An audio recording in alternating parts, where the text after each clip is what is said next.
ಪತ್ರಕರ್ತ ಮೋಹನ್ ಬೋಳಂಗಡಿಯವರ ನೇರ ಮಾತು. ಕೂಡಲೇ ಸಬ್ಸ್ಕ್ರೈಬ್ ಮಾಡಿ. ಸೌಜನ್ಯ ಪ್ರಕರಣದಲ್ಲಿ ಆರಂಭದಲ್ಲೇ ಕೆಲವೊಂದು ಗೊಂದಲಗಳನ್ನು ಸೃಷ್ಟಿ ಮಾಡಿದ್ರು, ಕೆಲವೊಂದು ಸುಳ್ಳುಗಳನ್ನು ಹಸಿಯಾಗಿ ಪೋಣಿಸಿ ಹರಿಯ ಬಿಟ್ಟಿದ್ದು. ಧರ್ಮಸ್ಥಳವನ್ನ ಟಾರ್ಗೆಟ್ ಮಾಡಿಕೊಂಡು ನಿಶ್ಚಯ ಜೈನನ್ನು ಇದರ ಒಳಗೆ ಹೇಳ್ಕೊಳ್ಬೇಕು ಅಂತ ಹೇಳಿ ಈ ರೀತಿಯ ಕುತಂತ್ರ ಮಾಡಿದ್ದಾರೆ ಎನ್ನುವುದು ಬಟ ಬಯಲಾಗಿದೆ. ಈ ಎಲ್ಲ ಷಡ್ಯಂತ್ರಗಳ ಹಿಂದೆ ಮಹೇಶ್ ಶೆಟ್ಟಿ ತಿಮ್ಮರೋಡಿ ಅವರ ಕ್ರಿಮಿನಲ್ ಬುದ್ಧಿ ಕೆಲಸ ಮಾಡಿದೆ. ಈಗ ಧರ್ಮಸ್ಥಳವನ್ನು ಕೇಂದ್ರವಾಗಿಟ್ಟುಕೊಂಡು ಮಾಡುತ್ತಿರುವ ಆರೋಪಗಳು ಶುದ್ಧ ಸುಳ್ಳು. ಸಂತೋಷರವನ ಕುತ್ತಿಗೆಗೆ ಇನ್ನೊಂದು ಸುತ್ತಿನ ಹಗ್ಗ ಬಿಗಿಯಲಿದೆ ಅನ್ನೋದಂತೂ ಸ್ಪಷ್ಟ.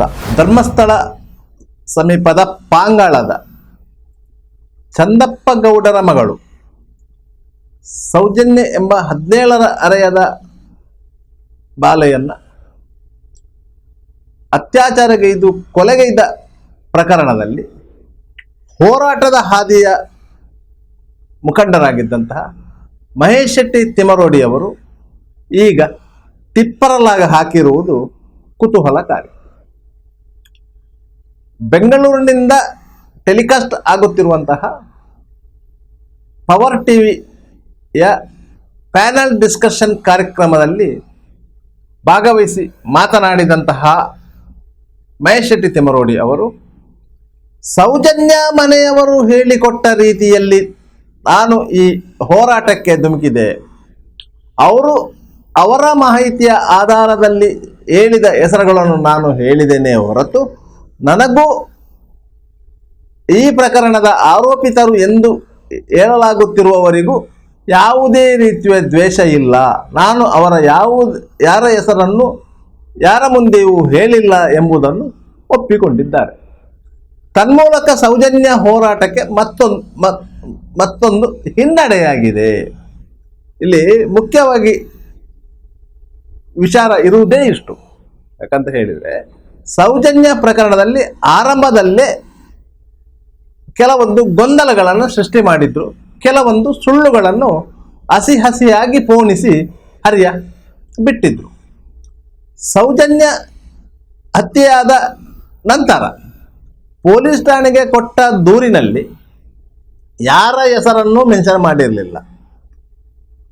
ಅಕ್ಟೋಬರ್ 9ರಂದು ಸೌಜನ್ಯ ನಾಪತ್ತೆಯಾದ ದೂರಿನಲ್ಲೂ ಯಾವುದೇ ಸಂಶಯ ಇರಲಿಲ್ಲ. ಮರುದಿನ ಸೌಜನ್ಯ ಮೃತದೇಹ ಪತ್ತೆಯಾದ ನಂತರದ ದೂರಿನಲ್ಲೂ ಯಾರ ಹೆಸರನ್ನು ಮೆನ್ಷನ್ ಮಾಡಿರಲಿಲ್ಲ.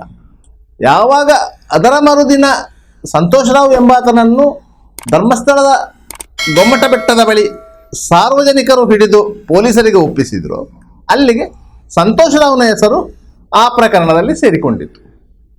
ತದನಂತರದ ತನಿಖೆಯ ಸಂದರ್ಭದಲ್ಲಿಯೂ ಸಹ ಬೇರೆ ಯಾರ ಹೆಸರು ಬಂದಿರಲಿಲ್ಲ. ಸೌಜನ್ಯ ತಾಯಿ ಕುಸುಮಾವತಿ, ಸೌಜನ್ಯ ಮಾವ ವಿಠಲಗೌಡ, ಸೌಜನ್ಯ ತಂದೆ ಚಂದಪ್ಪಗೌಡ ಮತ್ತು ಇವರಿಗೆ ಬೆಂಬಲವಾಗಿ ನಿಂತ ಪ್ರಜಾಪ್ರಭುತ್ವ ವೇದಿಕೆಯ ಮಹೇಶ್ ಶೆಟ್ಟಿ ತಿಮ್ಮರೋಡಿ ಅವರು ಈ ಪ್ರಕರಣದಲ್ಲಿ ಬೇರೆ 3 ಅಥವಾ 4 ಅಂದರೆ ನಿಶ್ಚಲ್ ಜೈನ್, ಉದಯ್ ಜೈನ್, ಮಲ್ಲಿಕ್ ಜೈನ್, ಧೀರಜ್ ಕೆಲ್ಲೆ ಇವರುಗಳ ಮೇಲೆ ಸಂಶಯ ಇದೆ ಅಂತ ಹೇಳಿ ಯಾರಿಗೂ ದೂರು ಕೊಟ್ಟಿಲ್ಲ, ಮಾಹಿತಿಯನ್ನು ಹಂಚಿಕೊಂಡಿರಲಿಲ್ಲ. ಈ ಪ್ರಕರಣ ಸಿಒಡಿಯ ಹೆಗಲಿಗೇರಿ ತನಿಖೆ ಆರಂಭವಾದಗಳು ಈ 4 ಮಂದಿ, ಯಾಕಂದರೆ ಇವರು ಆ ಇಡೀ ಪ್ರಕರಣದಲ್ಲಿ ಆವತ್ತಿನಿಂದ ಇವತ್ತಿನವರೆಗೆ ಅಂದರೆ ಕಳೆದ 11 ವರ್ಷಗಳಿಂದ ಈ ಪ್ರಕರಣದ ಬಗ್ಗೆ ಸತತ ಹೋರಾಟ ಮಾಡುತ್ತಿರುವವರು. ಇವರು ಈ 4 ಹೆಸರನ್ನು ಎಲ್ಲಿಯೂ ಹೇಳಿರಲಿಲ್ಲ. ಈ 4 ಹೆಸರನ್ನು ಇವರು ಪ್ರಥಮವಾಗಿ ಹೇಳಿದ್ದು ಘಟನೆ ನಡೆದು 1 ವರ್ಷದ ನಂತರ, ಅಂದರೆ ಸಿಒಡಿ ಪೊಲೀಸರು ನ್ಯಾಯಾಲಯಕ್ಕೆ ಸಂತೋಷ್ ರಾವ್ ವಿರುದ್ಧ ಆರೋಪ ಪಟ್ಟಿ ಸಲ್ಲಿಸಿ 9 ತಿಂಗಳ ಬಳಿಕ ಇವರು ಬೆಂಗಳೂರಿನ ಖಾಸಗಿ ವಾಹಿನಿಯ ಸ್ಟುಡಿಯೋವೊಂದರಲ್ಲಿ ಕುಳಿತು ಈ 4 ಹೆಸರನ್ನು ಬಹಿರಂಗ ಪಡಿಸಿದ್ರು. ಯಾಕಂದರೆ ಅವರಿಗೆ ಇದ್ದ ಏಕೈಕ ಮಾಹಿತಿ ಅಂದರೆ ಕುಸುಮಾವತಿಯವರ ಸಹೋದರಿ ಯಶೋಧ ಎಂಬವರು ಹೇಳಿದಂಥ ಮಾಹಿತಿಯ ಆಧಾರದಲ್ಲಿ ಅವರು ಈ ಬಗ್ಗೆ ಅಕ್ಕಪಕ್ಕದವರಲ್ಲಿ ಕೇಳಿಕೊಂಡು ಈ ಮಾಹಿತಿಯನ್ನು ಹಂಚಿಕೊಂಡಿದ್ರು ಎನ್ನುವುದನ್ನು ಅವರು ಹೇಳ್ತಾ ಇದ್ರು. ಈ ಬಗ್ಗೆ ಅವರು ಪವರ್ ಟಿವಿಯಲ್ಲಿ ನಡೆದಂಥ ಕಾರ್ಯಕ್ರಮದಲ್ಲೂ ಸಹ ಅದನ್ನು ಅವರು ಸ್ಪಷ್ಟಪಡಿಸಿದರು. 2013ರಲ್ಲಿ ಯಾವಾಗ ನಿಶ್ಚಲ್ ಜೈನ್ ಅವರ ಹೆಸರು ಈ ಪ್ರಕರಣದಲ್ಲಿ ಕೇಳಿ ಬಂತು, ಆಗ ಅವರ ದೊಡ್ಡಪ್ಪ ಅಂದರೆ ಅವರ ತಂದೆಯ ಅಣ್ಣ ಶ್ರೀ ಕ್ಷೇತ್ರ ಧರ್ಮಸ್ಥಳದ ಧರ್ಮಾಧಿಕಾರಿ ಡಿ ವೀರೇಂದ್ರ ಹೆಗ್ಗಡೆ ಅವರು ಪತ್ರಿಕಾಗೋಷ್ಠಿಯೊಂದನ್ನು ಕರೆದು ಅದರಲ್ಲಿ ನಿಶ್ಚಲ್ ಜೈನ್ ಆ ಸಂದರ್ಭದಲ್ಲಿ ಧರ್ಮಸ್ಥಳದಲ್ಲಿ ಇರಲಿಲ್ಲ, ಅವರು ನ್ಯೂಯಾರ್ಕಿನ ವಿಶ್ವವಿದ್ಯಾನಿಲಯವೊಂದರಲ್ಲಿ MBA ವ್ಯಾಸಂಗಕ್ಕೆ ಹೋಗಿದ್ದಾರೆ, ಅವರ ಪಾಸ್ಪೋರ್ಟ್ ಕಾಪಿ, ಅವರ ವೀಸಾ ಕಾಪಿ ಇದನ್ನು ಹಾಜರು ಪಡಿಸಿದರು.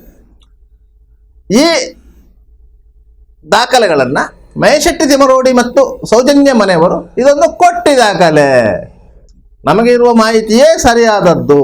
ಯಾಕಂತ ಹೇಳಿದರೆ ಸೌಜನ್ಯಳನ್ನು ಮಣ್ಣಸಂಕದ ಬಳಿ 4 ಗುಡ್ಡದ ಕಡೆಗೆ ಎಳೆದುಕೊಂಡು ಹೋಗುತ್ತಿರುವುದನ್ನು ಪರಿಮಳ ಟೀಚರ್ ಮತ್ತು ವರ್ಷ ಬಸ್ಸಲ್ಲಿ ಹೋಗ್ತಿರುವಾಗ ನೋಡಿದ್ರು. ಅವರು ಅದನ್ನು ಯಶೋಧನ ಹತ್ರ ತಿಳಿಸಿದ್ರು, ಯಶೋಧ ನಮಗೆ ತಿಳಿಸಿದ್ರು ಎಂದು ಹೇಳಿದ್ರು.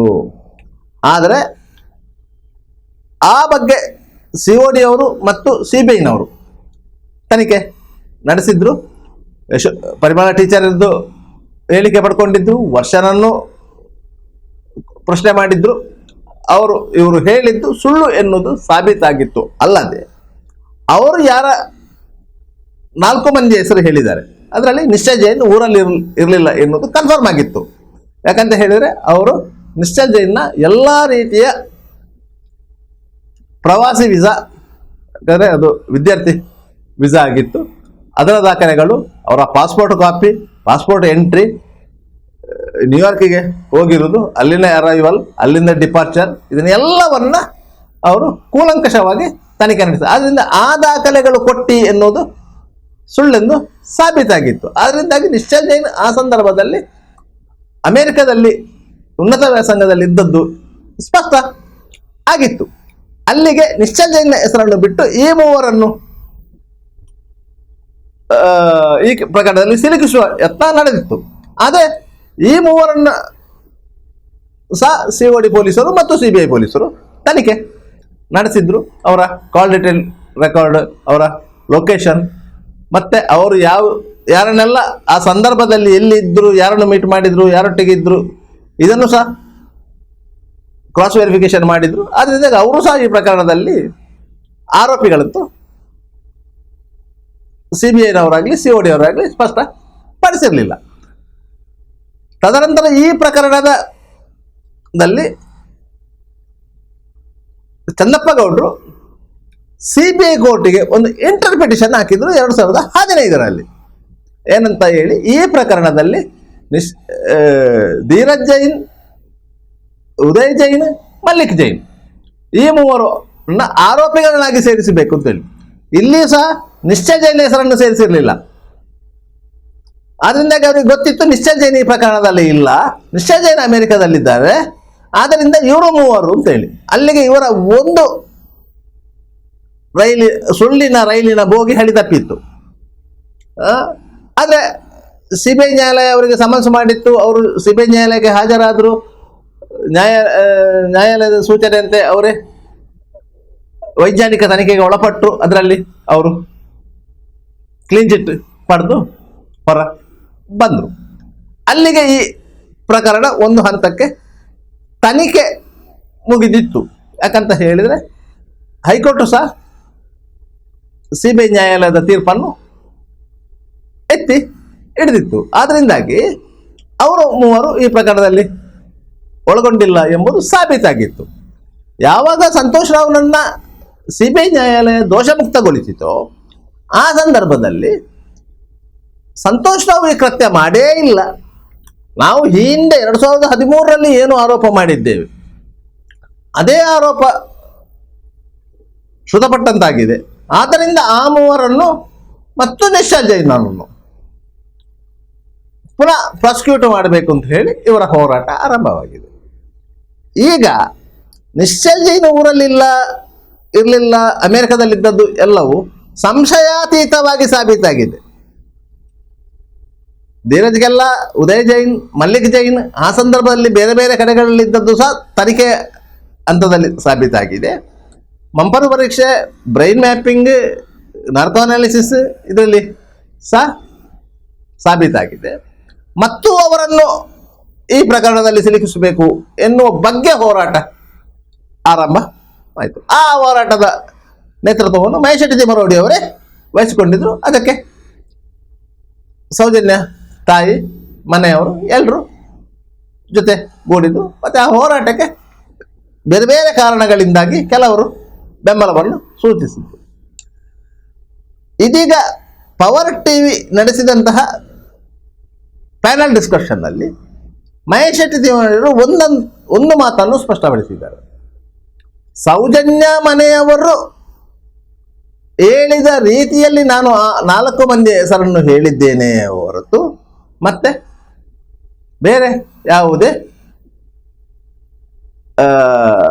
ಮಾಹಿತಿಯಿಂದ ಅಲ್ಲ ಎನ್ನುವುದು. ಇದನ್ನೇ ಹೇಳ್ತಾ ಇದ್ದದ್ದು ಸುರಿವಿಗೆ. ಈ 3 ಮಂದಿ ಸೌಜನ್ಯಗಳನ್ನು ಎಳೆದುಕೊಂಡು ಹೋಗಿ ಅತ್ಯಾಚಾರ ಮಾಡಿದ್ದಾರೆ ಎಂದು ಕುಸುಮಾವತಿಯವರಿಗೆ, ಚಂದಪ್ಪ ಗೌಡರಿಗೆ, ವಿಠಲಗೌಡರಿಗೆ ಹೇಳಿದ್ದು ಯಾರು ಎಂಬುದನ್ನು ತಿಳ್ಕೊಳ್ಬೇಕು ಅಂತ ಹೇಳಿ ಅವರನ್ನು ಮಂಪರು ಪರೀಕ್ಷೆಗೆ ಒಳಪಡಿಸಬೇಕು ಅಂತ ಹೇಳಿ ಅವರು ಹೇಳಿದ್ದರಿಂದಾಗಿ ಮಹೇಶ್ ಶೆಟ್ಟಿ ತಿಮ್ಮರೋಡಿ ಅವರು ಈ ಹೋರಾಟಕ್ಕೆ ಇಳಿದದ್ದು ಮತ್ತು ಇವರ ಹೆಸರನ್ನು ಹೇಳಿದ್ದು. ನಿಶ್ಚಲ್ ಜೈನ್ ಅವರನ್ನು ಈ ಹೋರಾಟಗಾರರು ಯಾಕೆ ಎಳೆದು ತಂದರು ಅಂತ ಹೇಳಿದರೆ, ಧರ್ಮಸ್ಥಳದ ಮೇಲೆ ಒಂದು ಗೂಬೆ ಕೂರಿಸಬೇಕಿತ್ತು.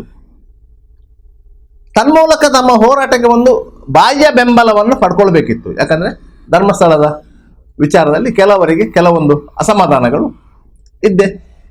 ಅದು ಈ ಹಿಂದಿನಿಂದಲೂ ಇದೆ. ಅಲ್ಲಿನ ಕಮ್ಯುನಿಸ್ಟ್ ಚಳವಳಿಯ ನೇತರರಾಗಿರ್ಬೋದು, ಅಲ್ಲಿನ ನಾಗರಿಕ ಸೇವಾ ಟ್ರಸ್ಟ್ ಆಗಿರ್ಬೋದು, ಕೆಲವೊಂದು ದಲಿತ ಸಂಘಟನೆಗಳಾಗಿರ್ಬೋದು, ಅವರೆಲ್ಲ ವಿವಿಧ ಕಾರಣಗಳಿಂದ ಧರ್ಮಸ್ಥಳದೊಂದಿಗೆ ಕೆಲವು ಮುನಿಸು ಹೊಂದಿದ್ದಾರೆ. ಮತ್ತು ಅವರಿಗೆ ಬೆಂಬಲ ಕೊಡುವಂಥ ಕೆಲವೊಂದು ಜನಪರ ಹೋರಾಟಗಾರರ ಕೂಟಗಳು, ಇವರೆಲ್ಲ ಈ ಪ್ರಕರಣದಲ್ಲಿ ಪಾಲ್ಗೊಳ್ಬೇಕು ಅಂತಿದ್ದರೆ ಧರ್ಮಸ್ಥಳದ ಹೆಸರನ್ನು ಮುನ್ನೆಲೆಗೆ ತರಬೇಕು. ಅದಕ್ಕಾಗಿ ಧರ್ಮಸ್ಥಳವನ್ನು ತರಬೇಕಾದ್ರೆ ಧರ್ಮಸ್ಥಳಕ್ಕೆ ಸಂಬಂಧಪಟ್ಟವರು ಯಾರಾದರೂ ಈ ಪ್ರಕರಣದ ಆರೋಪಿಗಳಾಗಿರಬೇಕು. ಆದ್ದರಿಂದಾಗಿ ನಿಶ್ಚಲ್ ಜೈನ್ ಅವರನ್ನು ಈ ಪ್ರಕರಣದಲ್ಲಿ ಇವರು ಸಿಲುಕಿಸುವ ಪ್ರಯತ್ನ ಮಾಡಿದರು. ಆದರೆ ಅಂಥ ಪ್ರಯತ್ನದಲ್ಲಿ ಇವರು ವಿಫಲರಾದರು. ಯಾಕಂತ ಹೇಳಿದರೆ ನಿಶ್ಚಲ್ ಜೈನ್ ಆ ಸಂದರ್ಭದಲ್ಲಿ ಅಂದರೆ 2012 ಅಕ್ಟೋಬರ್ 9 ಧರ್ಮಸ್ಥಳದಲ್ಲಿದ್ದರು ಎನ್ನುವುದಕ್ಕೆ ಯಾವುದೇ ಸಾಕ್ಷ್ಯ ಸಿಗಲಿಲ್ಲ. ಯಾಕಂದರೆ ಅವರು ಅದಕ್ಕಿಂತ 6 ತಿಂಗಳ ಹಿಂದೆ ಅವರು ಅಮೆರಿಕಕ್ಕೆ ಹೋಗಿದ್ದರು. ಈ ಘಟನೆ ನಡೆದ 3 ತಿಂಗಳ ನಂತರ ಅವರು ಫಸ್ಟ್ ಸೆಮಿಸ್ಟರ್ ಮುಗಿಸಿಕೊಂಡು ವಾಪಸ್ ಬಂದಿದ್ದರು. ಅದ ನಂತರ ಕೆಲವು ಸಮಯದ ನಂತರ ಪುನಃ ಸೆಕೆಂಡ್ ಸೆಮಿಸ್ಟರ್ಗೆ ನ್ಯೂಯಾರ್ಕಿಗೆ ಹೋಗಿದ್ದರು. ಆ ಸೆಮಿಸ್ಟರ್ ಮುಗಿಸ್ಕೊಂಡು ಅದರ ನಂತರ ವಾಪಸ್ ಬಂದು 2014 ವಾಪಸ್ಸು ಬಂದಿದ್ದಾರೆ. ಅದರಿಂದಾಗಿ ಇಡೀ ಪ್ರಕರಣದಲ್ಲಿ ನಿಶ್ಚಲ್ ಜೈನ್ ಪಾತ್ರ ಇಲ್ಲ ಅಂತ ಆಯಿತು. ಇದನ್ನು ಮಹೇಶ್ ಶೆಟ್ಟಿ ತಿಮ್ಮರೋಡಿ ಇಷ್ಟರ ತನಕ ಒಪ್ಪಿಕೊಳ್ತಾ ಇರಲಿಲ್ಲ. ಯಾವಾಗ ಕುಸುಮಾವತಿ, ವಿಠಲಗೌಡ ಮತ್ತು ಮಹೇಶ್ ಶೆಟ್ಟಿ ತಿಮ್ಮರೋಡಿ ಅವರನ್ನು ಬೇರೆ ಬೇರೆ ಫ್ರೇಮಲ್ಲಿ ಕೂರಿಸಿಕೊಂಡು, ಯಾಕಂದರೆ ಒಟ್ಟಿಗೆ ಕೂರಿಸಿದ್ದಲ್ಲ, ಬೇರೆ ಬೇರೆ ಫ್ರೇಮಲ್ಲಿ ಕೂರಿಸಿಕೊಂಡು ಪ್ರಶ್ನೆ ಕೇಳಿದ ಸಂದರ್ಭದಲ್ಲಿ ಅವರು ಒಂದಕ್ಕೊಂದು ತದ್ವಿರುದ್ಧವಾಗಿ ಮಾಹಿತಿಯನ್ನು ಹಂಚಿಕೊಂಡಿದ್ರು. ಅಂತ ಹೇಳಿದರೆ ಮಹೇಶ್ ಶೆಟ್ಟಿ ತಿಮ್ಮರೋಡಿ ಅವರು ಈ ಹೋರಾಟಕ್ಕೆ ಇಳಿಯುವುದೇ ಸಾಧಾರಣ 1 ತಿಂಗಳ ನಂತರ. ಮಹೇಶ್ ಶೆಟ್ಟಿ ತಿಮ್ಮರೋಡಿ ಅವರೇ ಹೇಳಿದಾಗೆ ಅವರ ಮೇಲೆ ನಾನ್ ಬೇಲೇಬಲ್ ವಾರಂಟ್ ಆಗಿತ್ತು, ನಾನ್ ಬೇಲೇಬಲ್ ಕೇಸ್ ಆಗಿತ್ತು. ಅದಕ್ಕಾಗಿ ಇನ್ಸ್ಪೆಕ್ಟರ್ ಸುದರ್ಶನ್ ಅವರು ನಿಮ್ಮ ಓಡಿ ಅಂತ ಹೇಳಿದ್ದಾರೆ, ಅವರನ್ನು ಎನ್ಕೌಂಟರ್ ಮಾಡ್ತೇನೆ ಅಂತ ಹೇಳಿದ್ದಾರೆ ಅಂತ ಹೇಳಿ.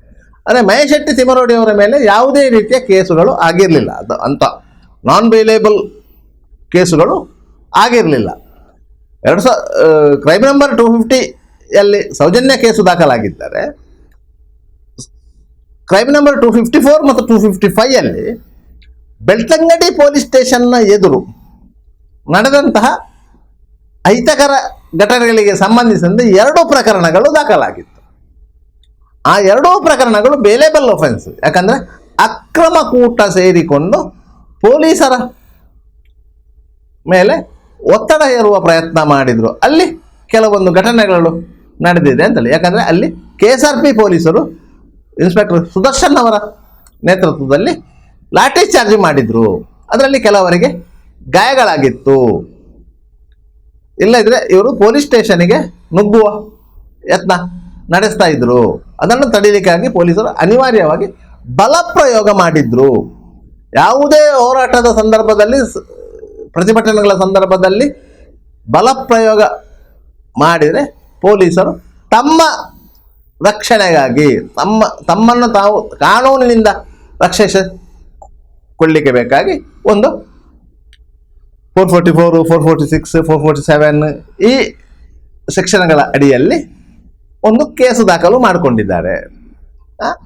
ಇಲ್ಲಿ ಅವರು 2 ಪ್ರಕರಣಗಳು ದಾಖಲಿಸಿಕೊಂಡರು. ಅದು 2 ನಾನ್ ಬೇಲೇಬಲ್ ಸೆಕ್ಷನ್ಗಳ ಅಡಿಯಲ್ಲಿ ದಾಖಲಾದ ಪ್ರಕರಣಗಳಲ್ಲ. ಪೊಲೀಸರು ಅದರ ಮೇಲೆ ತನಿಖೆ ನಡೆಸಬಹುದು, ನಡೆಸಿ ಕ್ಲೋಸ್ ಮಾಡ್ಬೋದು, ಇಲ್ಲದೆ ಚಾರ್ಜ್ ಶೀಟ್ ಮಾಡ್ಬೋದು. ಒಂದು ವೇಳೆ ಅದೇ ಪ್ರಕರಣಗಳನ್ನು ಇದು ಉದ್ದೇಶಪೂರ್ವಕವಾಗಿ ಆದಂತಹ ಪ್ರಕರಣಗಳಲ್ಲ, ಇದನ್ನು ನ್ಯಾಯಾಲಯ ವಜಾ ಮಾಡಬೇಕಂತ ಹೇಳಿ ನ್ಯಾಯಾಲಯವನ್ನು ಕೋರಿಕೊಂಡು ನ್ಯಾಯಾಲಯವು ವಜಾ ಮಾಡ್ತದೆ. ಸರ್ಕಾರವನ್ನು ಕೋರಿಕೊಂಡ್ರೆ ಸರ್ಕಾರವು ಕ್ಯಾಬಿನೆಟಲ್ಲಿಟ್ಟು ಆ ಪ್ರಕರಣಗಳನ್ನು ವಜಾ ಮಾಡ್ತದೆ. ಯಾಕಂತ ಹೇಳಿದರೆ ಅದರಲ್ಲಿ ದೂರುದಾರರು ಪೊಲೀಸ್ ಅಧಿಕಾರಿಗಳೇ ಆಗಿರುವುದರಿಂದ, ಯಾಕಂದರೆ ಸರ್ಕಾರಿ ಅಧಿಕಾರಿಗಳೇ ದೂರುದಾರರಾಗಿರುವುದರಿಂದ ಆ ಪ್ರಕರಣಗಳನ್ನು ಸರ್ಕಾರ ಹಿಂತೆಗೆದುಕೊಳ್ಳಲಿಕ್ಕೆ ಅನುಕೂಲ ಆಗುತ್ತೆ. ಆ 2 ಪ್ರಕರಣಗಳ ಹಿನ್ನೆಲೆಯಲ್ಲಿ ಮಹೇಶ್ ತಿಮ್ಮಾರೆಡ್ಡಿಯವರು 1 ತಿಂಗಳ ಕಾಲ ಭೂಗತರಾಗಿ ಏನು ಇರಲಿಲ್ಲ. ಅವರು ಇದನ್ನು ಸೂಕ್ಷ್ಮವಾಗಿ ವಾಚ್ ಮಾಡ್ತಾ ಇದ್ರು. ಈ ಮಧ್ಯೆ ವಿಠಲಗೌಡರು ಹೇಳುವಂತೆ 11ನೇ ತಾರೀಕಿಗೆ ಅಂದರೆ ಸಂತೋಷ್ ರಾವ್ ಪೊಲೀಸರ ಕೈಗೆ ಸಿಕ್ಕಿದ ನಂತರ ನಾನು ಬೆಳ್ತಂಗಡಿ ಪೊಲೀಸ್ ಸ್ಟೇಷನ್ಗೆ ಹೋಗಿ ಆಗಿನ ಸಬ್ ಇನ್ಸ್ಪೆಕ್ಟರ್ ಯೋಗೀಶ್ ಅವರಲ್ಲಿ ನಾನೊಂದು ಕಂಪ್ಲೇಂಟ್ ಕೊಟ್ಟಿದ್ದೇನೆ. ಅದನ್ನು ಅವರು ನಿಶ್ಚಲ್ ಜೈನ್ನ ಹೆಸರನ್ನು ನೋಡಿ ಅದನ್ನು ತಿರಸ್ಕರಿಸಿದ್ರು. ಅದನಂತರ 2ನೇ ಕಂಪ್ಲೇಂಟ್ ಕೊಟ್ಟೆ ಮರುದಿನ, ಅದನ್ನು ಅವರು ತಿರಸ್ಕರಿಸಿದ್ರು ಅಂತ ಹೇಳಿದ್ದಾರೆ. ಇದಕ್ಕೆ ಯಾವುದೇ ದಾಖಲೆ ಇಲ್ಲ. ಇನ್ಸ್ಪೆಕ್ಟರ್ ಯೋಗೇಶ್ ಅವರು ಹೇಳ್ತಾರೆ, ಒಂದು ವೇಳೆ ನಾನು ಆ ಕಂಪ್ಲೇಂಟನ್ನು ತಿರಸ್ಕಾರ ಮಾಡಿದರೆ ನನ್ನ ಮೇಲಿನ ಅಧಿಕಾರಿಗಳಿಗೆ ತಿಳಿಸಬಹುದಿತ್ತು. ಯಾಕಂದರೆ 14ನೇ ತಾರೀಕಿಗೆ ಇನ್ಸ್ಪೆಕ್ಟರ್ ಬಂದಿದ್ದಾರೆ. ಇನ್ಸ್ಪೆಕ್ಟರ್ ಬಂದು ಆ ಕೇಸಿನ ಫೈಲನ್ನು ತಗೊಂಡಿದ್ದಾರೆ. ಯಾಕಂದರೆ ರೇಪ್ ಆ್ಯಂಡ್ ಮರ್ಡರ್ ಕೇಸ್ ಆದರೆ ತನಿಖೆಯ ಜವಾಬ್ದಾರಿ ಇನ್ಸ್ಪೆಕ್ಟರ್ ದರ್ಜೆಯ ಅಧಿಕಾರಿಗೆ. ಅಲ್ಲಿ ಭಾಸ್ಕರ್ ರೈ ಅವರು ಇನ್ಸ್ಪೆಕ್ಟರ್ ಆಗಿದ್ದರು. ಅವರು ಮಧ್ಯಪ್ರದೇಶದಿಂದ ವಾಪಸ್ಸು ಬಂದಿದ್ದರು. ಯಾಕಂದರೆ ಅವರು ಒಂದು ದರೋಡೆ ಪ್ರಕರಣಕ್ಕೆ ಸಂಬಂಧಿಸಿದಂತೆ ಪ್ರಾಪರ್ಟಿ ರಿಕವರಿಗೆ ಹೋಗಿದ್ದರು. ಅವರು ಈ ಘಟನಾವಳಿಗಳ ಹಿನ್ನೆಲೆಯಲ್ಲಿ ಅವರು ಆದಷ್ಟು ಶೀಘ್ರವಾಗಿ ಬಂದಿದ್ದರು. ಅದರ ನಂತರ ಅವರು ಹೋಗಿ ಭಾಸ್ಕರ್ ರೈ ಅವ್ರ ಹತ್ರ ಈ ಬಗ್ಗೆ ಮಾಹಿತಿ ಹಂಚಿಕೊಳ್ಬೋದಿತ್ತು. ಆದರೆ ಭಾಸ್ಕರ್ ರೈ ಅವ್ರ ಹತ್ರ ಇವರು ಹೋಗಿ ಮಾಹಿತಿ ಹಂಚಿಕೊಂಡಿಲ್ಲ. ಅದರಿಂದಾಗಿ ಇವರು ಆ ವಿಚಾರದಲ್ಲಿ ಸುಳ್ಳು ಹೇಳ್ತಾ ಇದ್ದಾರೆ. ಯಾಕಂತ ಹೇಳಿದರೆ ಆ ಸಂದರ್ಭದಲ್ಲಿ ನಿಶ್ಚಲ್ ಜೈನ್ ಆಗಲಿ, ಧೀರಜ್ ಕೆಲ್ಲ ಆಗಲಿ, ಉದಯ್ ಜೈನ್ ಆಗಲಿ, ಮಲ್ಲಿಕ್ ಜೈನ್ ಆಗಲಿ ಇವರ ಮೇಲೆ ದೂರು ಕೊಟ್ಟಿದ್ರೆ ಕೊಲೆ ಪ್ರಕರಣದ ತನಿಖೆ ನಡೀತಿರುವ ಸಂದರ್ಭದಲ್ಲಿ, ಸಿಕ್ಕಿಬಿದ್ದ ಆರೋಪಿಯ ಇಂಟ್ರಗೇಷನ್ನ ಸಂದರ್ಭದಲ್ಲಿ ಅವರಿಗೆ ಇನ್ನಷ್ಟು ತನಿಖೆಗೆ ಪುಷ್ಟಿ ಸಿಗ್ತಾ ಇತ್ತು. ಆದರೆ ಇವರು ಕೇವಲ ಅದನ್ನು ಆ ಸಂದರ್ಭದಲ್ಲಿ ಹೇಳಿದ್ದೇವೆ ಅಂತ ಹೇಳಿದ್ದಾರೆಯೇ ಹೊರತು ಇದು ಸತ್ಯ ಅಲ್ಲ. ಆದರೆ ಇವರು ಎಲ್ಲ ಈ ಹೆಸರನ್ನು ಹೇಳಿದ್ದು 1 ವರ್ಷದ ನಂತರ TV9 ಸ್ಟುಡಿಯೋದಲ್ಲಿ. ಅದ ನಂತರ ಇದಕ್ಕೆ ಬೇರೆ ಬೇರೆ ರೀತಿಯ ಬಣ್ಣ ಬಂದದ್ದು. ಈಗ ಮಹೇಶ್ ತಿಮ್ಮಾರೆಡ್ಡಿ ಅವರು ಈ ಪ್ರಕರಣದಲ್ಲಿ ಹೋದ ನಂತರವೇ, ಸೌಜನ್ಯ ಕುಟುಂಬಸ್ಥರೊಂದಿಗೆ ಸೇರಿಕೊಂಡ ನಂತರವೇ ಧರ್ಮಸ್ಥಳವನ್ನು ಟಾರ್ಗೆಟ್ ಮಾಡಿಕೊಂಡು ನಿಶ್ಚಲ್ ಜೈನನ್ನು ಇದರ ಒಳಗೆ ಹೇಳ್ಕೊಳ್ಬೇಕು ಅಂತ ಹೇಳಿ ಈ ರೀತಿಯ ಕುತಂತ್ರ ಮಾಡಿದ್ದಾರೆ ಎನ್ನುವುದು ಬಟ ಬಯಲಾಗಿದೆ. ಇಲ್ಲಿ ಸ್ಪಷ್ಟವಾದದ್ದು ಏನಂತ ಹೇಳಿದರೆ, ಈ ಎಲ್ಲ ಷಡ್ಯಂತ್ರಗಳ ಹಿಂದೆ ಮಹೇಶ್ ತಿಮ್ಮಾರೆಡ್ಡಿ ಅವರ ಕ್ರಿಮಿನಲ್ ಬುದ್ಧಿ ಕೆಲಸ ಮಾಡಿದೆ. ಕುಸುಮಾವತಿ ಅವರಿಗಾಗಲಿ, ಚಂದಪ್ಪ ಗೌಡರಿಗಾಗಲಿ, ವಿಠಲಗೌಡರಿಗಾಗಲಿ ಹೇಳಿ ಕೊಟ್ಟದ್ದೇ ಈ 3 ಹೆಸರನ್ನು, 4 ಮಂದಿ ಹೆಸರನ್ನು ಹೇಳಿ ಅಂತೇಳಿ ಮಹೇಶ್ ತಿಮ್ಮಾರೆಡ್ಡಿ ಅವರು. ಯಾಕಂತ ಹೇಳಿ ಮಹೇಶ್ ತಿಮ್ಮಾರೆಡ್ಡಿ ಅವರಿಗೂ ಧರ್ಮಸ್ಥಳಕ್ಕೂ ಒಂದು ರೀತಿಯ ಸಂಘರ್ಷ ಇತ್ತು. ಆ ಸಂಘರ್ಷದ ದ್ವೇಷದಲ್ಲಿ ಲಾಭ ಪಡ್ಕೊಳ್ಳಿಕ್ಕೆ ಮಹೇಶ್ ತಿಮ್ಮಾರೆಡ್ಡಿ ಅವರು ಸ್ಪಷ್ಟಪಡಿಸಿದ್ರು ಅಂತ ಹೇಳಿ ಸ್ಪಷ್ಟ ಆಗ್ತಾ ಇದೆ. ಯಾಕಂದರೆ ಇಡೀ ಪ್ರಕರಣದಲ್ಲಿ ಈಗ ಧರ್ಮಸ್ಥಳವನ್ನು ಕೇಂದ್ರವಾಗಿಟ್ಟುಕೊಂಡು ಮಾಡುತ್ತಿರುವ ಆರೋಪಗಳು ಶುದ್ಧ ಸುಳ್ಳು. ಯಾವುದೇ ರೀತಿಯ ತನಿಖೆಯಲ್ಲಿ ಇದು ಸಾಬೀತಾಗಿಲ್ಲ. ಈ ಸುಳ್ಳನ್ನು ಇವರು ಸತ್ಯ ಮಾಡಲಿಕ್ಕೆ ಹೋಗಿ ಸೌಜನ್ಯನನ್ನು ಅತ್ಯಾಚಾರ ಮಾಡಿ ಕೊಲೆಗೈದ ಪರಮ ಪಾಪಿಯನ್ನು ನ್ಯಾಯಾಲಯದ ಕಟಕಟೆಯಿಂದ ಬಚಾವ್ ಮಾಡುವಲ್ಲಿ ಯಶಸ್ವಿಯಾದರು. ಅವನಿಗೆ ಜಾಮೀನು ಕೊಡಿಸಿದ್ರು, ಅವನಿಗೆ ವಕೀಲರಿಗೆ ಮಾಹಿತಿ ಕೊಟ್ಟರು, ಬೇರೆ ಬೇರೆ ರೀತಿಯಲ್ಲಿ ಪ್ರಯತ್ನ ಪಟ್ಟರು. ಅದರಿಂದಾಗಿ ಸಂತೋಷ್ ರಾವ್ ಅಲ್ಲಿ ದೋಷಮುಕ್ತಗೊಂಡ. ಮತ್ತು ಈಗ ಸಂತೋಷ್ ರಾವ್ನ ದೋಷಮುಕ್ತ ಮಾಡಿದಂಥ CBI ನ್ಯಾಯಾಲಯದ ತೀರ್ಪೇನಿದೆ ಅದರ ಮೇಲೆ CBIನವರು ಹೈಕೋರ್ಟಿಗೆ ಮೇಲ್ಮನವಿ ಸಲ್ಲಿಸಿದ್ದಾರೆ. ಅದಕ್ಕಾಗಿ CBIನ ಪ್ಯಾನಲ್ ಅಡ್ವೊಕೇಟ್ಗಳ ತಂಡ, ಬೆಂಗಳೂರಿನಲ್ಲಿರುವಂತಹ ಪ್ಯಾನಲ್ ಅಡ್ವೊಕೇಟ್ಗಳ ತಂಡ, ಯಾಕಂದರೆ CBIನವರಿಗೆ ಒಂದು ಪ್ಯಾನಲ್ ಅಡ್ವೊಕೇಟ್ಗಳ ತಂಡ ಇದೆ.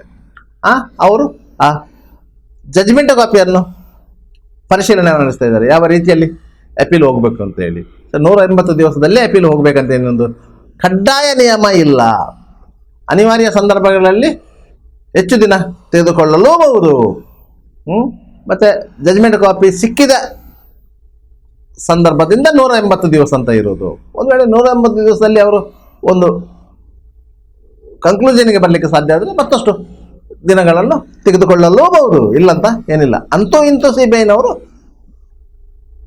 ಹೈಕೋರ್ಟಿಗೆ ಮೇಲ್ಮನವಿ ಸಲ್ಲಿಸಲಿದ್ದಾರೆ. ತನ್ಮೂಲಕ ಸಂತೋಷ್ ರಾವ್ನ ಕುತ್ತಿಗೆಗೆ ಇನ್ನೊಂದು ಸುತ್ತಿನ ಹಗ್ಗ ಬಿಗಿಯಲಿದೆ ಅನ್ನೋದಂತೂ ಸ್ಪಷ್ಟ.